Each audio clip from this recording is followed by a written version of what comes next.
minha oração, o meu louvor a Deus é que você agora abra o seu coração. Amém?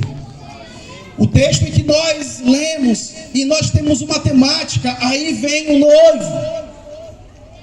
Já declaramos várias vezes essa noite que ele vem, e ele está vindo, e ele vem. E nós, querido, ao lermos o capítulo 25, eu quero que você observe que no início do culto, o pastor Hernanes, ele trouxe alguns versículos do capítulo 24, porque quando nós lemos o capítulo 24 do Evangelho de Mateus, nós vamos entender que ali Jesus, ele está trazendo todo o cenário, tudo aquilo que vai acontecer, tudo aquilo que vai cercar, tudo aquilo que vai apontar para a sua vinda, tudo que vai anteceder, são os acontecimentos antecedentes à sua chegada, ao seu retorno para cá. Olha só, mas algo marca o capítulo 24, meditando esses dias, algo marca, algo se repete por 3 vezes, e isso chamou minha atenção. O quê? Quando nós lemos o capítulo 24, ele se repete por 3 vezes a seguinte expressão de Jesus, que nos últimos dias viriam falsos profetas. E isso se repete ao longo do capítulo 24 por 3 vezes. Que viria o engano, que viria a apostasia, que viria o erro. E isso nos dá a entender que, querido, algo marcante para a volta de Cristo, algo que seria extremamente marcante, seria o engano, a mentira, o falso ensino, a falsa mensagem, o apoiar-se naquilo que não é verdadeiro das Escrituras Sagradas. Quando chegamos no capítulo 25, acontece o mesmo padrão. Por 3 vezes Jesus vai repetir algo, dando ênfase ao capítulo de número 25, assim como ele trouxe ao capítulo 24. O que se repete, pastor? Jesus, por 3 vezes, ele vai mostrar o mesmo cenário. 3 vezes se repete o mesmo cenário. Aqui no texto que nós lemos, são 10 virgens, 5 vão se alegrar, 5 vão adentrar para as bodas, 5 vão participar do casamento, porém 5 não vão entrar, 5 vão estar em desespero, em tormenta, em agonia, em aflição.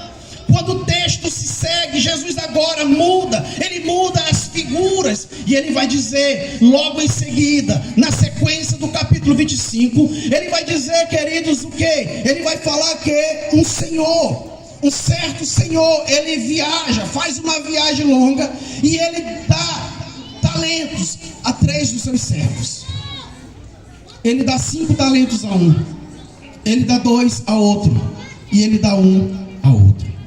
Vamos ver no desfecho se repetir o mesmo cenário. Qual cenário? Quando ele volta, 2 serão recompensados, e 1, diz o texto, diz a palavra, e 1, diz a palavra assim, pegue-o, amarre-o e o lance nas trevas exteriores.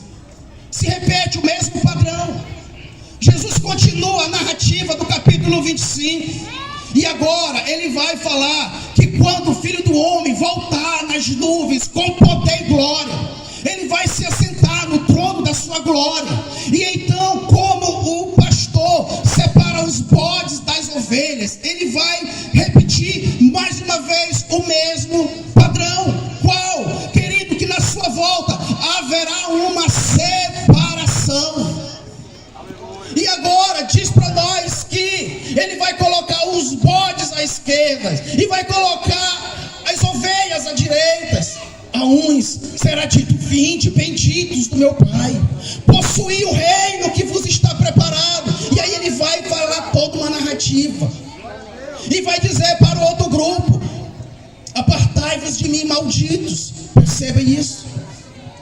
Perceba, querido, que Jesus ele vai deixar muito claro que para os nossos tempos o engano seria algo extremamente forte. Cuidado para você não ser enganado. Cuidado para você não achar que você conseguirá entrar no céu com os seus méritos, em pensar que é uma boa pessoa, em pensar que é uma pessoa direita, uma pessoa é muito bom, mas isso não é o suficiente para entrar nos céus. Queridos, o engano, a falsa filosofia, o falso ensino vai marcar esse tempo, e tem marcado. Temos visto isso em uma proporção muito grande, o engano. O texto diz para nós: então, o reino dos céus será semelhante a 10. Agora, é interessante nós observarmos, querido, que quando Jesus ele traz esse número 10, e quando nós estudamos um pouco ali de numerologia bíblica, vamos entender que esse número 10, ele na verdade, ele aponta para algo, ele nos ensina algo, ele traz um ensinamento em toda a Bíblia, porque veja bem, a palavra do Senhor, ela mesma se auto-revela para nós, ela se explica a nós, quando nós a diligentemente estudamos à luz do Espírito Santo. Então vamos entender, queridos, que Jesus, quando ele fala 10, ele está na verdade usando esse número para dizer que quando ele voltasse, toda a totalidade de pessoas seriam reunidas diante dele. Não é simplesmente 10 virgens que estão esperando o noivo. Queridos, ele está voltando e todas as pessoas estarão diante dele. Você um dia estará, um dia estaremos, porém com uma diferença: uns para serem justificados e outros serão condenados. Queridos, a palavra diz para nós em Êxodo, dos capítulos 7 até o capítulo 12, vai falar para nós que foram 10 pragas, a totalidade dos juízos de Deus sobre o Egito, até que o povo foi libertado. 10 pragas.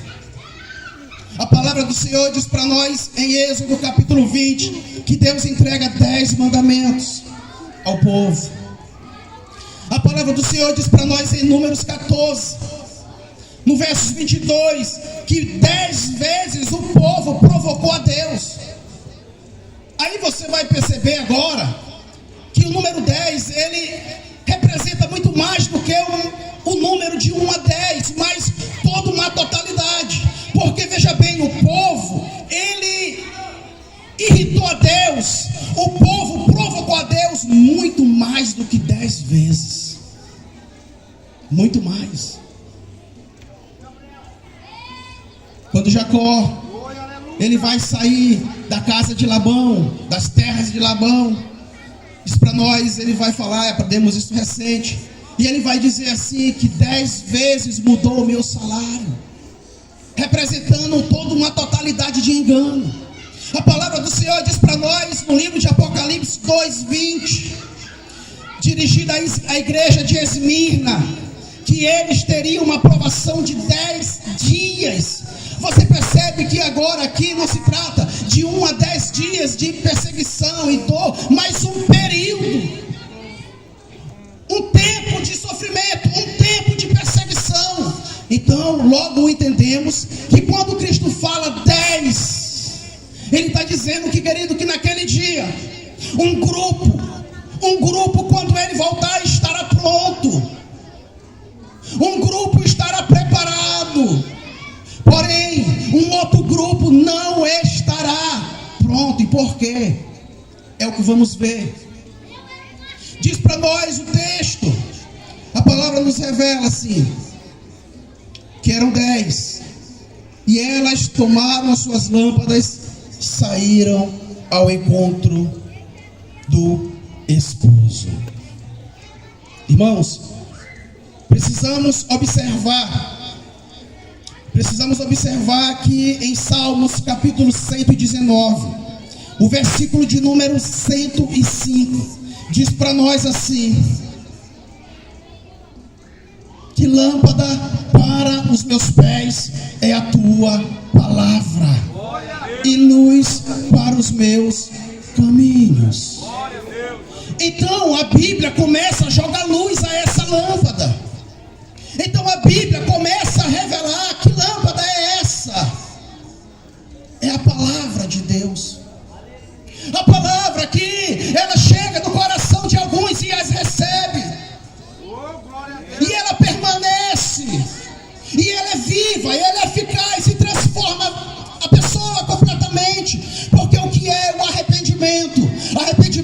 uma pessoa que ela está andando em um caminho que tem um final triste, um caminho que vai ao caminho de morte, mas ela muda a direção. Arrependimento, arrepender-se é mudar o caminho, é mudar a direção, e isso é arrepender-se. Então, em um grupo, a palavra fez essa mudança. Em outros, acreditam que mudaram. Outros pensam ter mudado. Quantas pessoas, querido, dizem: eu conheço Deus desde minha infância, eu sirvo a Deus desde pequeno. Então nós vamos entender que quando o Senhor Jesus usa essa figura, a lâmpada, e a palavra diz o que é lâmpada, ela é uma figura da própria palavra de Deus lançada. Por isso essa palavra, que é lâmpada, que é luz, que é vida, que está sendo lançada agora no seu coração, foi lançada desde a abertura do trabalho. Querido, não despreze e não tranque seu coração. Não faça isso. Por quê? Porque isso é muito perigoso. Qual é o perigo de você endurecer o seu coração nessa noite? Qual é o perigo de você ouvir tantas mensagens que já foram lançadas hoje? Qual é o perigo de você escutar tantas palavras hoje já mencionadas e não abrir o seu coração? Qual é o perigo?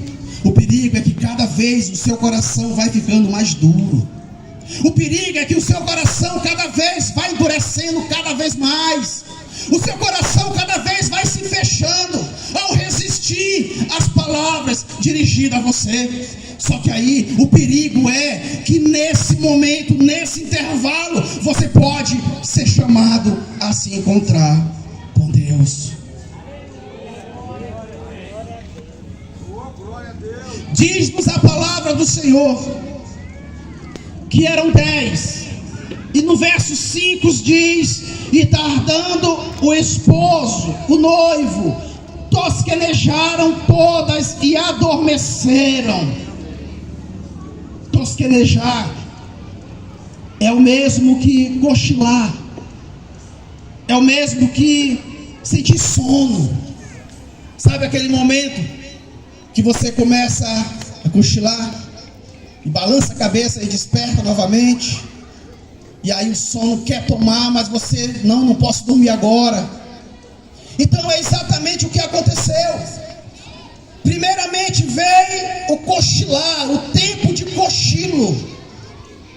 Primeiro veio esse tempo, porque vamos perceber aqui nos textos mais para frente, vamos trazer alguns versículos que, querido, esse ato de Jesus falar que todas elas tosquenejaram ou cochilaram, isso vai nos revelar, isso nos aponta a um tempo de transição, a um tempo transitório, a um momento temporal.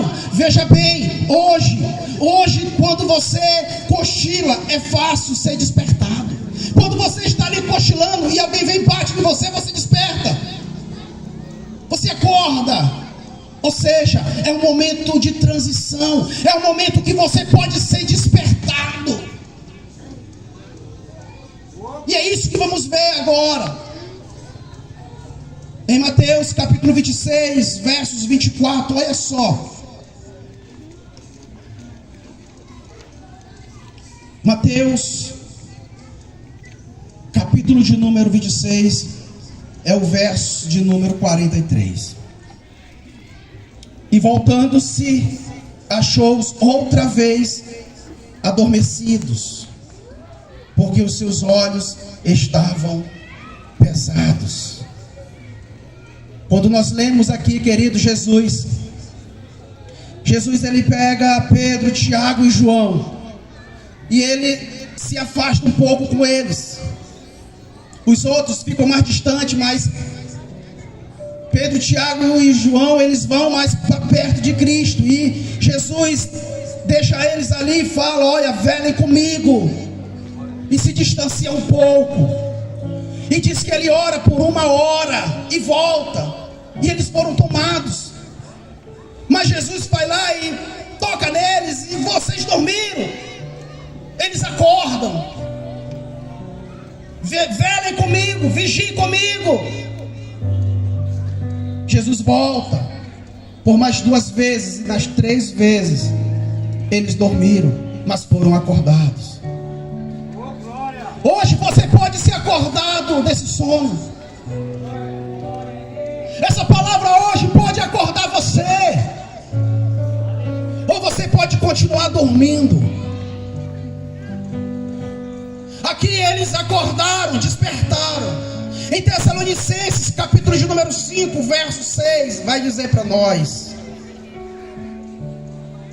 Tessalonicenses 5, 6.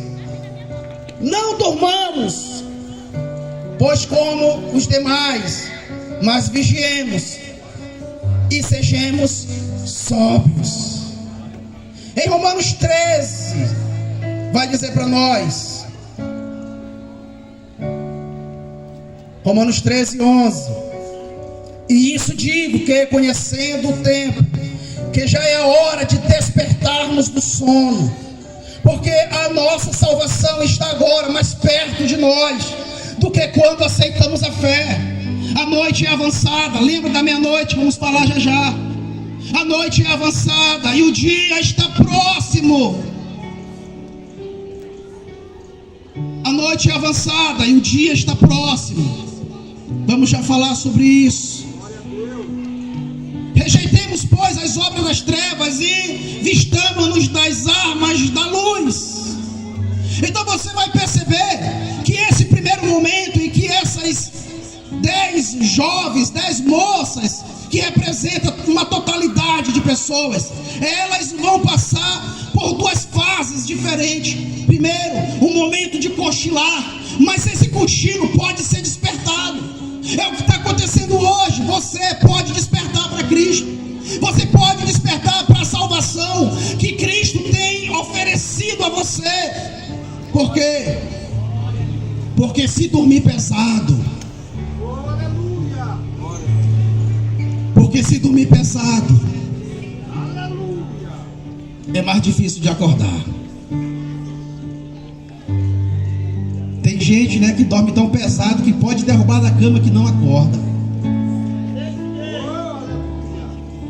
Queridos, olha só. Agora diz que além delas tosquenejar, cochilar, diz que elas adormeceram. Essa é a expressão. Elas adormeceram. Não é mais agora o tempo transitório que pode acordar. Agora o tempo é outro. O momento agora mudou, pastores. Não é mais o cochilo transitório, não. Agora vem um adormecimento total. Elas apagaram. Quando você dorme, quando você apaga, você fica inconsciente, você não vê nada à sua volta. Alguém pode passar várias vezes, lhe olha e você não vai perceber. Alguém entra e sai e você não percebe, porque está tomado de profundo sono. Agora aqui elas adormeceram. E o que é isso? Daniel, vamos entender o que a Bíblia está revelando, o que Jesus está falando. Daniel, capítulo de número 12. O versos 2.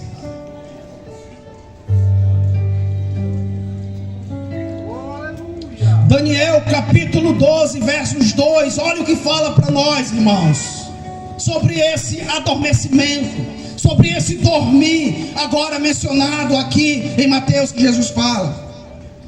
E muitos dos que dormem, e muitos dos que dormem no pó da terra ressuscitarão, uns para a vida eterna e outros para vergonha e desprezo eterno. Agora as 10 foram tomadas desse sono. Agora é esse dormir que tomaram elas, o dormir da eternidade. Todas elas agora não estão mais no momento transitório. Agora todas entram na eternidade. Dormiram, adormeceram, mas a promessa Gênesis, em toda a Bíblia, a promessa é: vai dormir, mas vai acordar um dia. Só que uns acordam com desespero. Só que uns vão acordar em desespero, em tormento, em agonia, em sofrimento. E outros vão acordar em alegria, em festa. Aleluia. Lucas capítulo de número 8, versículo 52. Lucas 8:52 vai dizer para nós: e todos choravam e pranteavam. E ele disse, quem disse? Jesus: não choreis, não está morta, mas dorme. E riam-se dele, sabendo que estava morta. Mas Jesus disse que ela dormia. Para o homem é morte, para Deus é um cochilo. Para o homem é morte, para Jesus é apenas um momento de dormir. Logo, logo ele vai acordar cada um de nós. Aqueles que não estiverem sobre a terra, conforme descrito, quando soar a trombeta e serem arrebatados. Mas todos aqueles que dormirem no pó, um dia acordarão, um dia serão despertados. Essa é a ideia. Jesus diz: ela não está morta, ela dorme. Querido, diz para nós aqui a filha de Jairo. Jesus chama ela e diz: menina, levanta. E ela levanta, e ela acorda. Mas ela estava morta. Mas para Jesus ela estava dormindo. Para todo mundo um dia nós vamos morrer. Mas para o nosso Deus estaremos apenas dormindo por um tempo. Ele vai nos despertar. João capítulo 11 se repete a mesma coisa. João 11. Agora aqui nós vamos ver que Lázaro havia morrido. E já estava 4 dias que ele estava morto. E Jesus vai usar a seguinte declaração acerca da morte de Lázaro. Olha só.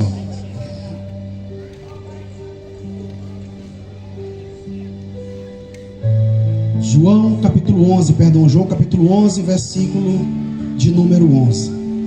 João 11 diz para nós: assim falou, e depois disso disse-lhe: Lázaro, o nosso amigo, dorme, mas eu vou despertá-lo do sono. Disseram pois seus discípulos: Senhor, se dorme, está salvo. Mas Jesus dizia isso da sua morte. Eles, porém, cuidavam que falava do repouso do sono.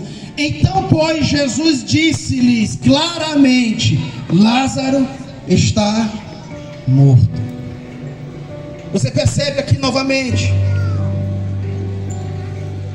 que a Bíblia, quando ela fala, Jesus quando fala que em todas elas adormeceram, ele está falando na verdade não desse sono, não desse adormecer nosso, de dormir, não, mas desse adormecer eterno. Elas todas adormeceram, todas passaram pela morte. Atos capítulo de número 7, versículo 60. E pondo-se de joelhos, clamou com grande voz, quem? Estevão, e disse: Senhor, não lhes impute este pecado. E tendo dito isto, adormeceu. Mais uma vez, a Bíblia dando ênfase a isso. E eu quero mostrar com muito fervor essa verdade para você. Tessalonicenses 4:13 vai dizer para nós. 1 Tessalonicenses 4:13. Não quero, porém, irmãos, que sejam ignorantes acerca dos que já dormem,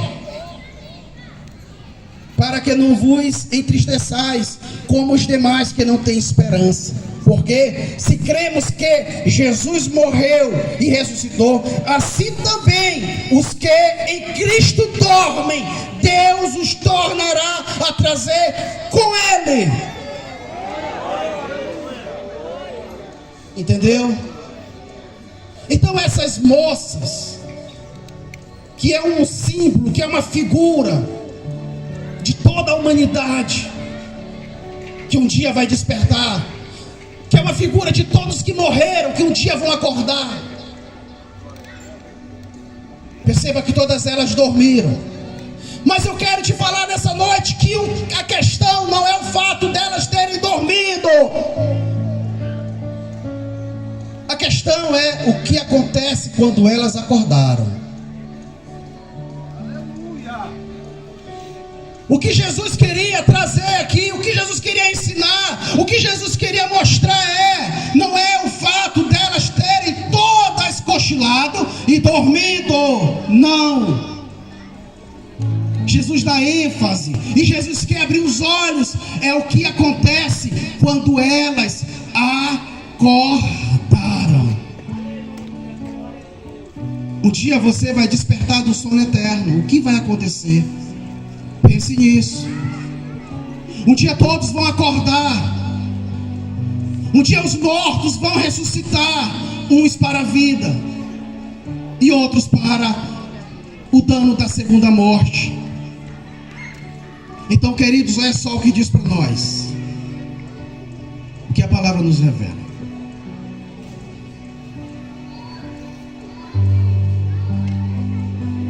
Mas à meia-noite, ouviu-se um clamor. Aí vem o esposo, o noivo, sai-lhes ao encontro. Primeiro, meia-noite é uma expressão muito simbólica. É uma expressão que revela um momento ou um tempo de juízo ou de livramento.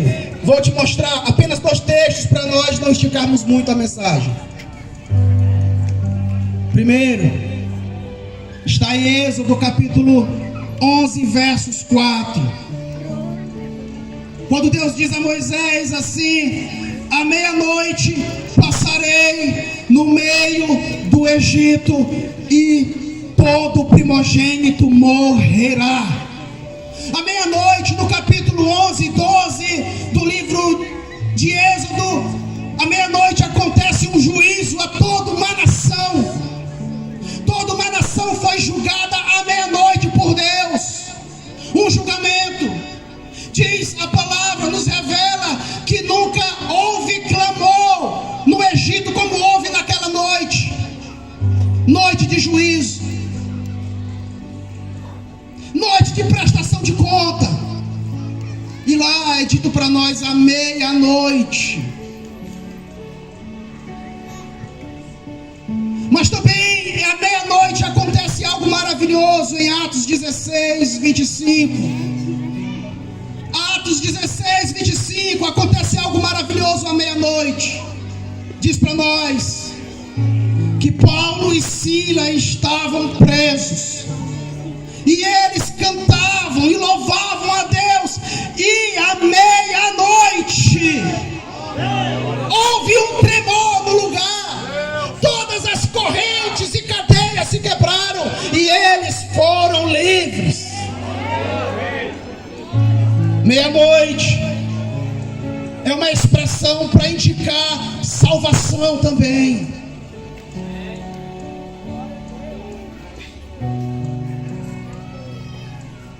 Ouviu-se um clamor. Eu quero te dizer, queridos, que Deus, em toda a história, teve sempre uma voz clamando. Deus sempre teve uma voz clamando. Sempre veio um grito de Deus ao homem. Sempre, em toda a história. E hoje, essa noite não é diferente.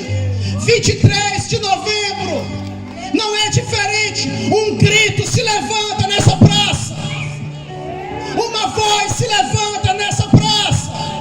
Não a voz do pregador, não a voz de todos que vieram antes de mim. Não.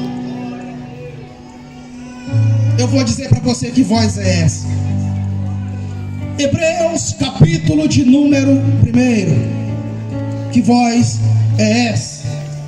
Que sempre clamou, que sempre bradou. Que voz é essa? Que grito é esse que nunca deixou de ser ecoado?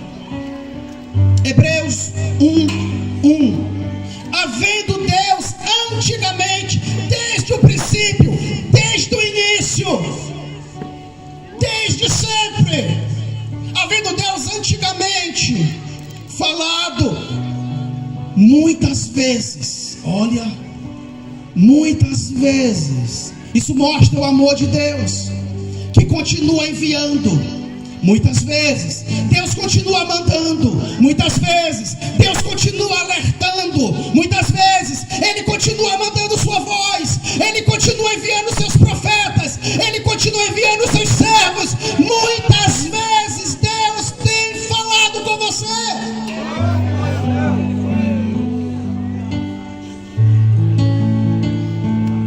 E de muitas maneiras, aos pais, pelos profetas, e a nós, e a mim, e a você, e a cada um de nós. Ele dizia a nós: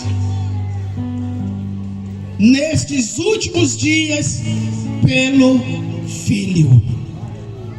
Hoje a voz de Jesus clama no teu coração, porque hoje Ele fala conosco por seu Filho. É a voz de Jesus. Hoje, pela ação do seu Espírito que veio, que desceu e ministra agora no seu coração, eu sei, eu sinto dentro de mim que Deus está falando contigo. Você está refletindo na sua vida.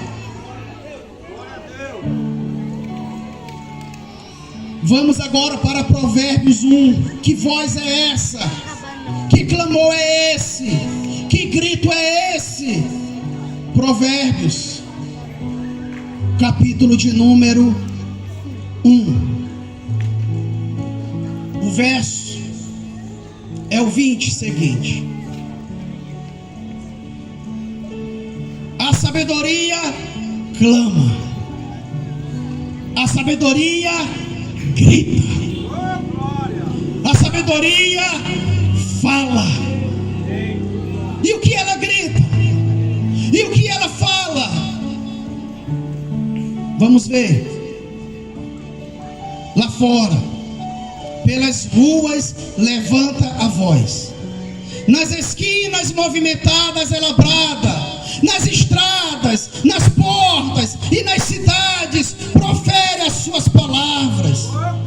O que ela proclama? O que ela diz? Ela diz assim, ó: até quando, ó simples, amareis a simplicidade? E vós, escarnecedores, desejarei o escárnio. E vós, insensatos, odiarei o conhecimento. Atentai para a minha repreensão, pois eis que vos derramarei abundantemente meu espírito, e vos farei saber minhas palavras. Entretanto, portanto, todavia, olha só o que ele diz: entretanto, porque eu clamei e recusastes, estendi minhas mãos e não houve quem desse atenção.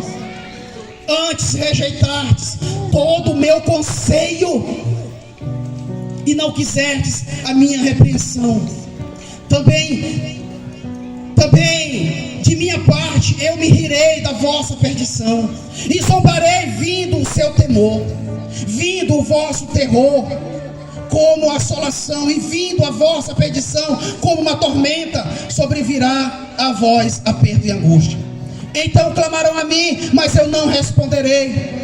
Irão me buscar de madrugada, mas não me acharão.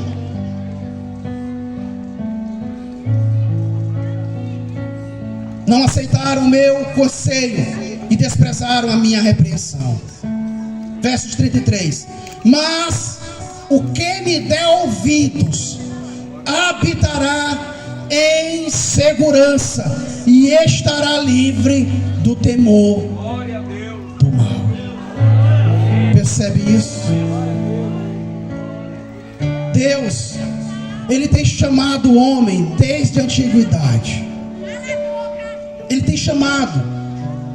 Um grito se ecoa: volte-se para Deus, obedeça a Deus, se arrependa do seu caminho, viva a vida que Deus te deu para Ele.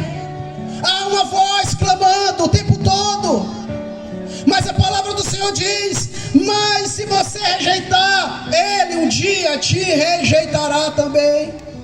Mas se você o aceitar, Ele te guardará do mal que está por vir.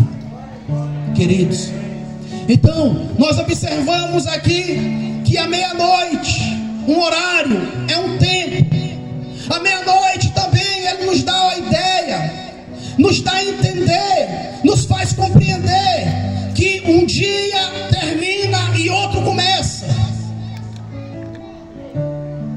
Então você e eu podemos entender que a expressão mais à meia-noite indica o seguinte: que um tempo está para terminar, um período, uma época está findando, está acabando.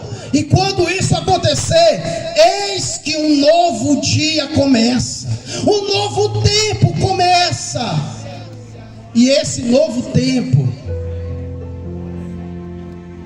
ele vai ser um tempo bom para 5 delas, e vai ser um tempo ruim para outras 5. Muito bem, vamos avançar. Um grito. Ouviu-se um clamor. Aí vem o esposo. Querido, o grito, a voz de Deus, ela aponta para o seu filho. A voz de Deus, a palavra, a pregação, aponta para Cristo. Primeiro, que Ele estava vindo para remir o seu povo, e agora Ele voltará para reinar eternamente, para governar eternamente. Não mais para ser cuspido, desprezado, zombado, rejeitado. Não mais como ovelha muda, ser levado ao matadouro. Não, Ele virá e agora se assentará no seu trono de glória para reinar e julgar. Aí o verso termina assim, ó: saiam ao encontro. Ou seja, à meia-noite ouviu-se um grito, um clamor. Esse clamor tem uma mensagem, e quem ouve essa mensagem precisa ter uma atitude.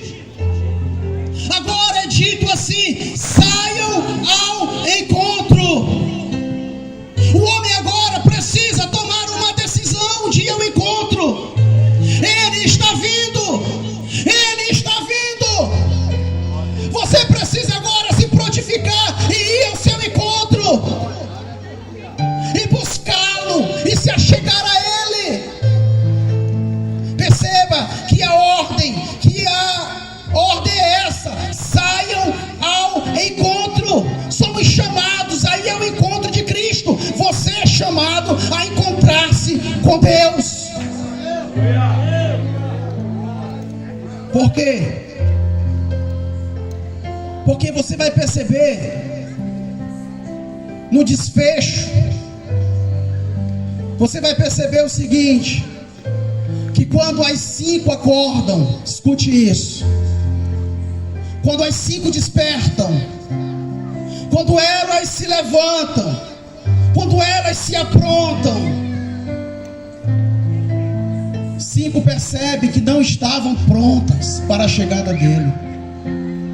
Até dizia que estava esperando, até falava que estava aguardando, até dizia que conhecia Jesus, até dizia que passou um tempo com Jesus, até falava que conhecia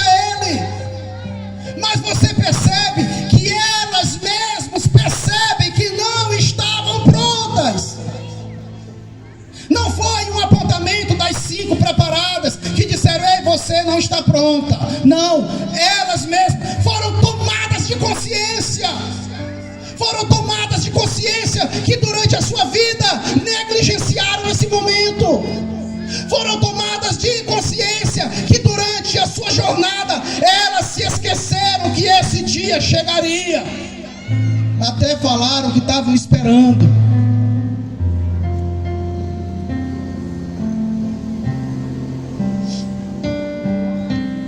Glória a Deus. Então, meu irmão, isso nos faz entender que a questão aqui não foi o fato das 10 terem dormido, e sim como elas despertaram. Como foi que elas acordaram? Então se pergunte isso. Eu não sei quando eu vou partir daqui. Eu não sei quando eu vou morrer. Eu não sei como será a minha partida, nem quando. Então se pergunte, analise como eu vou acordar na eternidade. Porque aqui você vai perceber que imediatamente elas ficam desesperadas. Dai-nos do teu azeite. Elas percebem que não tinham levado azeite. Elas percebem que as lâmpadas estavam se apagando. Elas percebem e elas desesperadas começam a pedir: me presta azeite, me arruma azeite. Veio uma resposta e diz: não, não. Não foi um ato de egoísmo da parte delas, não. É porque aquele azeite foi uma conquista individual, foi uma luta individual, foi uma busca individual. Agora elas dizem assim: ide comprai. Agora perceba que é meia-noite. Perceba que é meia-noite. Tem comércio aberto meia-noite? Tem comércio aberto para você fazer uma compra meia-noite? Pense nisso. Meia-noite todos os comércios estão fechados. Nem mesmo a maior rede de supermercados do Maranhão abre até meia-noite. Não fica aberto até meia-noite. Não funciona ao público até meia-noite. Então veja bem, elas vão comprar na hora imprópria para comprar. Elas vão atrás de recuperar o tempo na hora errada. Elas vão tentar reparar o erro no momento errado.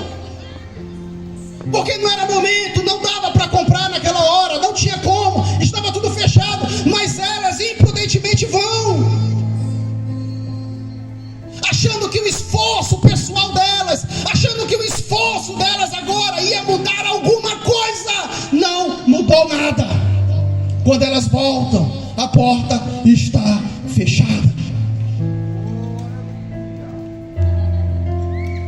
E aí nós vamos para um texto que está para nós em Lucas 16.